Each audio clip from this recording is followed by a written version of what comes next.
ассалому алайкум дӯстони азиз, хуш омадед ба канали мошини фурӯшӣ. Ман ҳастам ранги ҳарвақта Рамазон. Аз ҳамин канал Боди Хатар видеонаворо то охираш тамошо мекунем.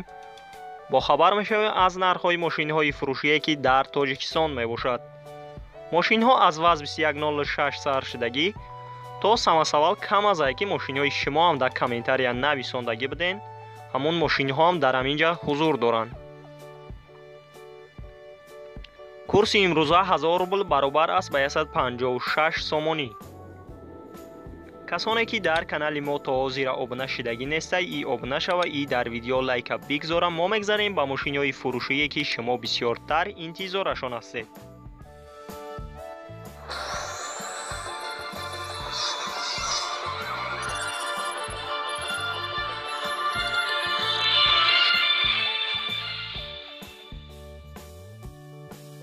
якум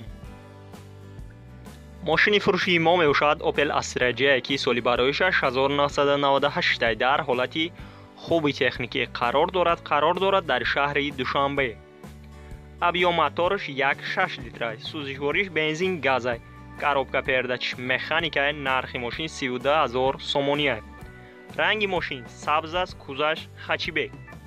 мошин срочно фурӯхта мешавад. харидор боша боз чахчах гуфтагия мекунем. агар харидори аниқ бошед, марҳамат рақамҳояшон дар рӯи экрани шумо. метавонед муроҷиат кунед ва маълумоти пурраро дарёфт кунед. дуюм Opel хачибек соли бароишаш 1998 мебошад ки дар ҳолати беҳтарин қарор дорад дар шаҳри Душанбе. объём-мотораш 1.6 литр, сӯзишвориш бензин газай, коробка передач механика. нархи мошин 45000 сомония. мошина ҳамаи ҷоша 100% гуфтеса. кондисионер дорад, лук дорад, документош 7 моҳи дига сурок дорад. боз камтар арзон мешавад агар харидори аниқ бошед. марҳамат рақамҳояшон дар рӯи экрани шумо. метавонед муроҷиат кунед ва маълумоти пурраро дарёфт кунед. сеюм Opel Caravan Prasoy соли бароишаш 1995 мебошад ки дар ҳолати хуби техникӣ қарор дорад дар шаҳри Хуҷанд. объём-мотораш 1.6 литр ки сӯзишвориш бензинай, коробка передач механика. нархи мошин 28000 сомония.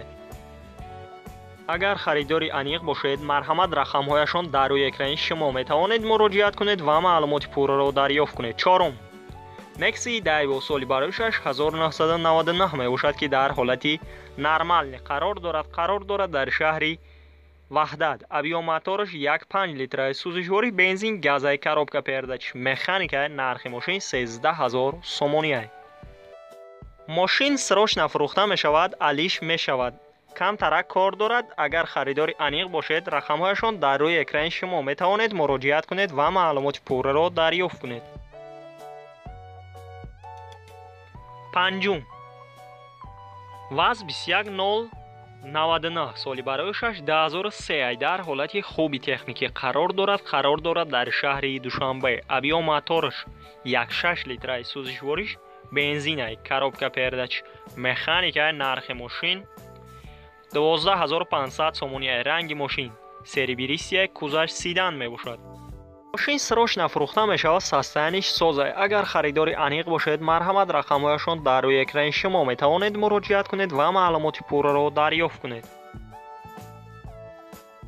шашум самосавал Хове соли бароишаш 2014 ки дар ҳолати беҳтарин қарор дорад дар шаҳри Душанбе.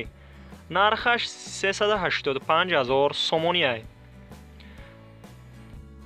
мошина документош 1 сола мебошад. агар харидори аниқ бошед, марҳамат рақамҳояшон дар рӯи экрани шумо. метавонед муроҷиат кунед ва маълумоти пурраро дарёфт кунед.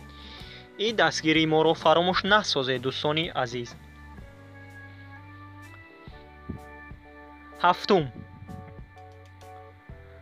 Lada Priora соли бароишаш 2008 ки дар ҳолати хуби техникӣ қарор дорад дар шаҳри Хуҷанд. объём-мотораш 1.6 литр, сӯзишвориш бензинай, коробка передач механика. нархи мошин 19000 сомония. пробегаш 200,000 километр. ранги мошин сиёҳ аст, кузаш сидан мебошад ки мошин расамошка кардагӣ нест. агар харидори аниқ бошед, марҳамат рақамҳояшон дар рӯи экрани шумо метавонед муроҷиат кунед ва маълумоти пурраро дарёфт кунед.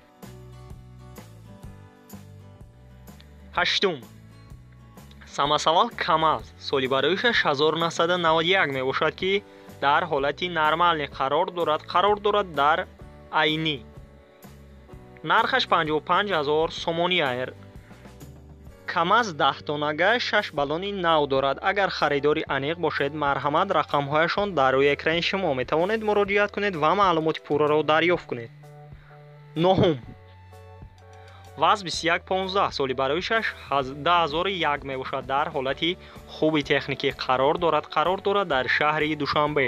объём мотораш 1.5 литр. сӯзишвори бензин газай, коробка передач механикай. нархи мошин 16000 сомонӣ аст.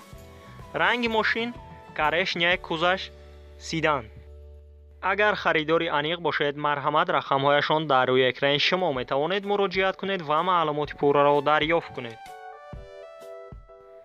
даҳум. Daewoo Lacetti соли барои 2006 мебошад ки дар ҳолати хуби техникӣ қарор дорад дар шаҳри Душанбе. объём мотораш 1.6 литр. сӯзишвори бензин газай, коробка передач механика. нархи мошин 36000 сомонӣ аст. ранги мошин сафед аст, Кузаш Sedan мебошад. мошина состояниш тенҷи бадай, баллонош нав кардага, аккумулятораш ҳам навай. кондитсионерш ях мекуна. агар харидори аниқ бошед, рақамҳояшон дар рӯи экрани шумо метавонед муроҷиат кунед ва маълумоти пурраро дарёфт кунед.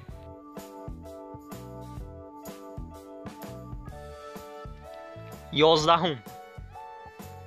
ВАЗ 2110 соли барои 2005 дар ҳолати хуби техникӣ қарор дорад дар шаҳри Душанбе. объём мотораш 1.6 литр. сӯзишвори бензин, коробка передач механика. нархи мошин 18000 сомонӣ аст. ранги мошин сиёҳ аст, Кузаш Sedan мебошад. мошин 1 сола документ дорад, тонировкаш, сурокаш тамом шудага. агар харидори аниқ бошед, марҳамат рақамҳояшон дар рӯи экрани шумо метавонед муроҷиат кунед ва маълумоти пурраро дарёфт кунед. 12. ВАЗ 2107 соли барои 10000 сол мебошад ки дар ҳолати хуби техникӣ қарор дорад дар Панҷакент. объём мотораш 1.6 литр. сӯзишвори бензин газай, коробка передач механикай. нархи мошин 11000 сомонӣ аст ки ранги мошин сирх мебошад. мошина ҳамаи ҷоша 100% гуфтеса. агар харидори аниқ бошед, марҳамат рақамҳояшон дар рӯи экрани шумо метавонед муроҷиат кунед ва маълумоти пурраро дарёфт кунед. 13. Танген соли барои 2008 мебошад. дар ҳолати хуби техникӣ қарор дорад дар Панҷакент. нархаш 20000 сомонӣ аст. агар харидори аниқ бошед, марҳамат рақамҳояшон дар рӯи экрани шумо метавонед муроҷиат кунед ва маълумоти пурраро дарёфт кунед. имо мегзарем ба дигар мошини фурӯшие ки шумо бисёртар интизорашон ҳастед.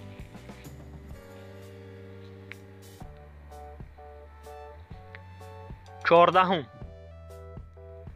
Motorol соли барои 2015 дар ҳолати нормалӣ қарор дорад дар Бохтар, Қурғонтеппа. объём мотораш 200 кубай. нархаш 11000 сомонӣ, пробегаш 2200 километр аст. агар харидори аниқ бошед, марҳамат рақамҳояшон дар рӯи экрани шумо. 15. ВАЗ 2114 соли барои 2014 мебошад ки дар ҳолати беҳтарин қарор дорад дар шаҳри Душанбе. объём мотораш 1.7 литр ки сӯзишвори бензин аст. коробка передач механика. нархи мошин 37000 сомонӣ аст ки ранги мошин сафед аст, Кузаш Хачибек мебошад. пробегаш 22111 километр аст. мошин срочно фурӯхта мешавад, состояниш зури бадай мега. ягон камбудӣ надорад, задагӣ пусидагӣ надорад гуфтеса. агар харидори аниқ бошед, марҳамат рақамҳояшон дар рӯи экрани шумо метавонед муроҷиат кунед ва маълумоти пурраро дарёфт кунед. ва мо мегзарем ба дигар мошини фурӯшӣ. 16. Lincoln Navigator соли барои 10000 сол мебошад ки дар ҳолати беҳтарин қарор дорад дар Фархор. объём мотораш 0.4 литр. сӯзишвориш бензине, коробка передач автоматика. Нархи мошин 35000 сомония. Ранги мошин сафед аст, кузаш седан мебошад. мошин алиши ҳам аст. агар харидори аниқ бошед, марҳамат рақамҳояшон дар рӯи экрани шумо метавонед муроҷиат кунед ва маълумоти пурраро дарёфт кунед. 17 ваз 2106 соли барояш 2003 дар ҳолати хуби техникӣ қарор дорад дар ноҳияи 5. объём мотораш 1.6 литраи сӯзишвори бензин газай. коробка передач механикай. нархи мошин 7000 сомония. рангаш сафед мебошад, кузаш седан. мошина гуфтеса ягон проблема надорад. газ бензине. агар харидори аниқ бошед, марҳамат рақамҳояшон дар рӯи экрани шумо метавонед муроҷиат кунед ва маълумоти пурраро дарёфт кунед. 18 Opel Hatchback соли барояш 1998 дар ҳолати хуби техникӣ қарор дорад дар шаҳри Душанбе. объём мотораш 1.6 литраи сӯзишвори бензин газай. коробка передач механикай. нархи мошин 38000 сомония. мошина ҳамаи ҷоша 100% гуфтеса ягон камбудӣ надорад. кондисионер дорад.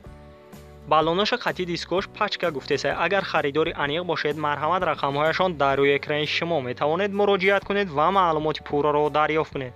ва ба канали мо обуна шуданро фаромӯш насозед. и дар видео лайкро фаромӯш насозед. дӯстони азиз, видеонавори мо ба охир мерасад. дар ҳамин ҷо хайр, то видеои дигар. сарбаланду хонаобод бошед.